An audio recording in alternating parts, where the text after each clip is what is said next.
Ito pa nga, nagsabog ng kilig sa katanghalian sina Gerald Anderson at Julia Barreto.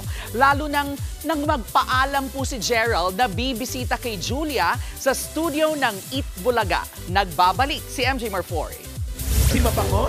Mula sa TV5 Media Center sa Mandaluyong hanggang sa Taguig, umapaw ang kilig. Dahil...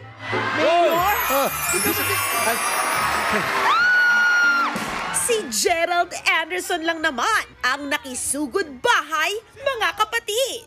Habang si Julia Barreto naman ay nasa studio. Kinilig ang Dabarkads ng malala. Lalo na nang bumati si Gerald sabay. Pwede po i-close up ng konti kasi medyo maliit po yung ano namin. Monitor. Paki-close up daw po. Close up daw, hindi masyado makita.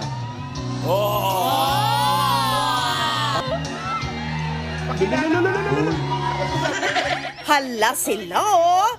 Hi, Miss Julia. Ako po si Samuel. Hello po, Samuel. Pwede pa kitang dalawin dyan minsan? Pwede.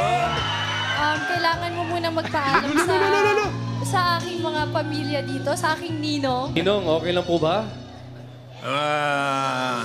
Depende. Kung may dala ka para sa akin. Okay. Sugar-free na?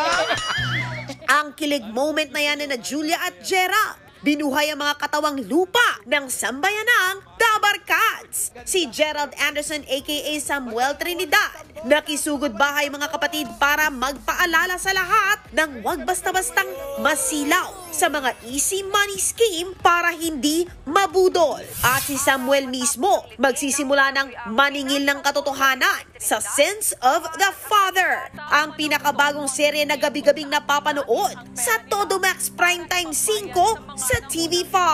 At sa pagkamatay nga ng kanyang ama, paano kaya haharapin ni Samuel ang bintang na siya ay anak ng isang scammer? Ang sagot, malalaman natin mamayang 9:30 p.m.